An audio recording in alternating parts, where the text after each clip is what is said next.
Hello everyone, welcome back one second. आज के इस वीडियो में हम कवर करेंगे डोमेन अथॉरिटी और पेज अथॉरिटी को। डोमेन अथॉरिटी क्या होता है, पेज अथॉरिटी क्या होता है, इसको किसने डेवलप किया है, इसको डेवलप करने की जरूरत क्यों पड़ी। उसके बाद हम कवर करेंगे कि डोमेन अथॉरिटी, पेज अथॉरिटी आपकी रैंकिंग को इंपैक्ट करता है या नहीं करता है। बहुत सारे और भी टॉपिक्स को इस वीडियो में हम कवर करेंगे। तो चलिए स्टार्ट करते हैं। यहाँ पे सबसे पहले हम ये समझते हैं कि डोमेन अथॉरिटी और पेज अथॉरिटी होता क्या है। तो पहले हम डोमेन अथॉरिटी को कवर करते हैं। Domain authority basically, here you can see, domain authority जिसको शॉर्ट फॉर्म में डीए भी कहते हैं, is a search engine ranking score, okay, developed by Moz that predicts how likely a website is to rank in search engine result page, ACRP. Domain authority score range from 1 to 100 with higher score corresponding to greater likelihood of ranking। Okay, domain authority जो है एक score है। Simply आप इसको ये समझो कि domain authority basically एक स्कोर है जो कि मोज आपकी वेबसाइट को देख के कैलकुलेट करके बहुत सारे फैक्टर्स को चेक करता है। उसके बाद आपकी वेबसाइट को एक नंबर देता है 1 to 100 के बीच में, ठीक है। जैसे स्कोरिंग सिस्टम होती है उस तरीके से आपकी वेबसाइट को एक नंबर वो देता है कि आपकी वेबसाइट की अथॉरिटी अभी 10 है, 15 है, 20 है, 50 है या 100 है। तो जितना ज्यादा आपकी वेबसाइट की अथॉरिटी होगी उतना ज्यादा चांस होगा कि आपकी वेबसाइट रैंक करेगी। और ये जो है डोमेन अथॉरिटी, ये आपको मोज देता है, गूगल नहीं देता है। तो ये चीज आप हमेशा ध्यान रखना है कि गूगल कोई भी ऐसा मैट्रिक्स नहीं है जिससे आप अपनी वेबसाइट की अथॉरिटी को कैलकुलेट कर सको, ठीक है। बहुत बाकी के तरीके हैं जिसके थ्रू आप करते हो, लेकिन कोई ऐसा नंबरिंग सिस्टम नहीं जिसको देख के आपको पता लग जाए कि मेरी वेबसाइट अभी कहाँ स्टैंड करती है। तो इसकी जो जरूरत पड़ी वो क्यों पड़ी, इसको क्यों मोज ने डेवलप करा। तो देखो क्या होता है कि कॉम्पिटिटिव वर्ल्ड में बहुत सारी वेबसाइट्स जो हैं अपने आप को रैंक करना चाहती है एक पर्टिकुलर कीवर्ड पे। मान लो कोई कीवर्ड है, शूज कीवर्ड है, उस शूज कीवर्ड पे 10,000, 20,000, 1 लाख लोग अपनी वेबसाइट को रैंक करना चाहते हैं। अब वहां पे आप अपनी वेबसाइट को देखना चाहते हो कि मेरी वेबसाइट स्टैंड कहाँ पे करती है। तो बहुत सारे और भी तरीके हैं जिसके थ्रू आप देख सकते हो, पर सबसे इजीएस्ट वे है कि आप जाते हो अपनी वेबसाइट का डीए देखते हो, अपने कॉम्पिटिटर की वेबसाइट का डीए देखते हो और आप देखते हो कि आप अभी कितना पीछे हो उससे, ठीक है। या आप किसी एसईओ प्रोफेशनल के पास जाओ और उसको बोलो कि आप मेरी वेबसाइट देख के बताओ कि मेरी वेबसाइट अभी कहाँ स्टैंड करती है, ठीक है। तो सबसे पहला जो काम करेगा वो डीएपीए उसका चेक करेगा। Most of the you can say SEO professional यही काम करते हैं, ठीक है। आई एम नॉट सेइंग कि सारे यही काम करते हैं, most of the SEO professionals के पास जाओगे आप तो सबसे पहले वो डीएपीए चेक करेंगे and then they will let you know कि कहाँ पे आपकी वेबसाइट जो है वो स्टैंड कर रही है और आपके कॉम्पिटिटर्स से अगर आपको कॉम्पीट करना है तो आपको कितना ज़्यादा मेहनत करना पड़ेगा डीएपीए इंक्रीज करने के लिए। हालांकि ये सारी चीज़ें जो हैं उतनी इम्पैक्टफुल नहीं है, उसको आगे हम देख लेंगे। खैर अभी आप बस ये समझो कि डोमेन अथॉरिटी क्या होता है। तो आई होप आपको समझ में आ गया होगा। जैसे एक ऑफलाइन एग्जांपल लेके आप समझो, जैसे किसी क्लास में आप एग्जाम देते हो, किसी क्लास से दूसरे क्लास में जाने के लिए आप एग्जाम देते हो, ठीक है। तो वहां पे आपको स्कोर मिलता है, ठीक है। अब जैसे आपको स्कोर मिला, जितना ज्यादा स्कोर होता है उतनी रैंकिंग जो है आपकी क्लास में स्कोर के अकॉर्डिंग होती है। सेम यहाँ पे इसी तरीके से काम करता है। मान लो आपकी 90% है, आपके फ्रेंड की 95% है, आपकी किसी और फ्रेंड की 85% है, किसी और आपके फ्रेंड की 70% है। तो रैंकिंग इसी तरीके से डिसाइड होगी। जिसकी 95% है वो फर्स्ट है, ये सेकेंड है, ये थर्ड है और ये फोर्थ है, ठीक है। तो वेबसाइट की भी जो रैंकिंग होती है इसी तरीके से डिसाइड होती है। जितना ज्यादा नंबर होगा उतना ज्यादा उसकी रैंकिंग जो है वो डिसाइड होती है एसीआरपी पे, सर्च इंजन रिजल्ट पेज पे। हालांकि इसमें बहुत सारे कॉन्ट्राडिक्शन है, उसको हम आगे क्लियर करेंगे। फिलहाल के लिए आप इतना बस समझ लो कि ये डोमेन अथॉरिटी क्या होता है। तो ये जो नंबर है मोज ने डेवलप करा हुआ है, ठीक है, गूगल ने डेवलप नहीं करा हुआ है। Domain authority basically, here you can read it again. Domain authority is a search engine ranking score developed by Moz that predict how likely a website is to rank on search engine result page. Domain authority score range from 1 to 100 with higher score corresponding to greater likelihood of ranking. Okay. तो I hope आपको domain authority क्या होता है ये आपको समझ में आ गया होगा। इसकी जरूरत क्यों पड़ी, तो इसलिए पड़ी है इसकी जरूरत कि आप कॉम्पिटिटिव एनालिसिस काइंड ऑफ चीज़ों में आप इसका यूज कर सको, कि आप देख सको कि आपकी वेबसाइट कहाँ स्टैंड कर रही है, कितना ज़्यादा आपको मेहनत करना है अगर आपको किसी से कॉम्पीट करना है तो, ठीक है। तो आई होप इतना आपको समझ में आ गया होगा। तो ऐसा नहीं है कि सिर्फ मौज नहीं ये काम कर रहा था कि कोई एक मैट्रिक्स डेवलप करी थी, नंबरिंग सिस्टम डेवलप करा था, स्कोरिंग सिस्टम डेवलप करा था जिससे आप अपनी वेबसाइट को देख सको, कैलकुलेट कर सको उसकी स्कोरिंग।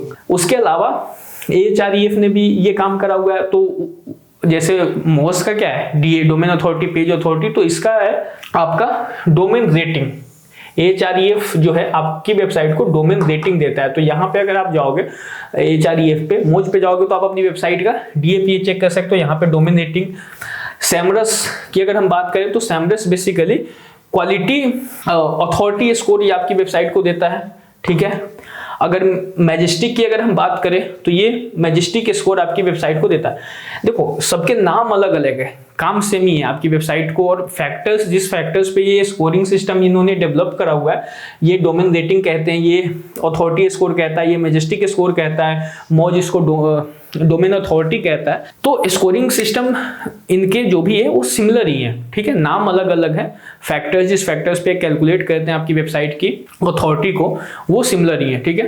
तो आप बाकी वेबसाइट्स पे अगर इन चीजों को देखो तो आपको कंफ्यूज नहीं होना है, दे ऑल आर सिमिलर। थोड़ा बहुत 19-20 हो सकता है किसी फैक्टर, मान लो अगर मोज आपकी वेबसाइट की बैकलिंक के स्कोर को देख के आपकी you can say domain authority decide करता है, तो एचआरईएफ भी यही करता है। उसके साथ उसके अलावा वो एक और कोई आपकी वेबसाइट पे मान लो वेबसाइट रिलेवेंसी चेक करता हो या वेबसाइट स्पीड चेक करता हो, तो और एक दो फैक्टर्स हो सकते हैं, लेकिन मोस्टली चीज़ें सिमिलर ही होती है सारे टूल्स में।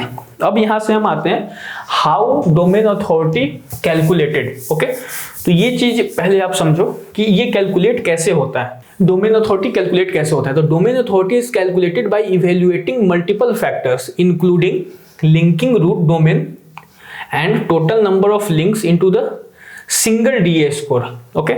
सिंपल इसका फंडा ये है कि बैकलिंक को देख के ये आपका जो डोमेन अथॉरिटी है ये कैलकुलेट होता है। इसके अलावा ये मल्टीपल फैक्टर्स कह तो रहा है, लेकिन आप समझ लो कि 95% जो रोल प्ले करता है वो आपका बैकलिंक ही करता है। इसके अलावा जैसे वेबसाइट किस तरीके से आपने बनाई हुई है, वेबसाइट की स्पीड, डोमेन एज, ये भी आपका थोड़ा बहुत रोल प्ले करता है।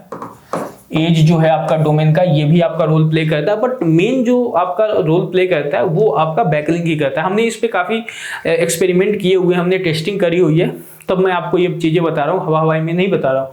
हम अपनी एजेंसीज में या इंस्टीट्यूट्स में इन चीज़ों को हम प्रैक्टिकली एक्सपेरिमेंट करके देखते हैं कि कौन सा जो यू कैन से फैक्टर है वो सबसे ज़्यादा रोल प्ले करता है।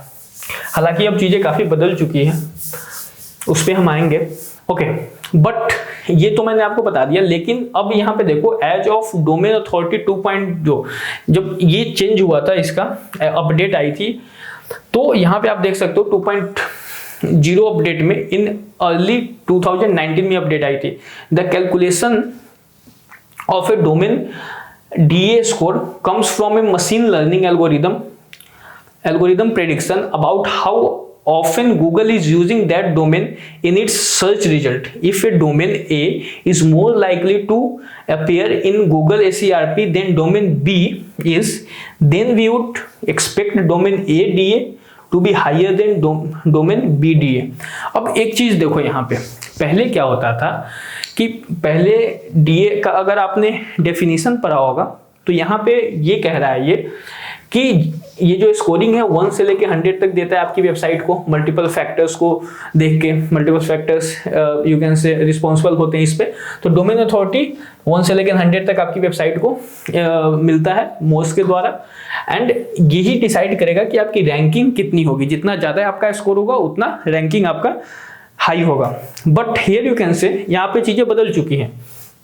जब यहाँ पे डोमेन अथॉरिटी 2.2 अपडेट आया था, ठीक है, इसके बाद ये कह रहा है कि जिस वेबसाइट की रैंकिंग के चांसेस ज़्यादा होंगे उसका डीए भी ज़्यादा होगा।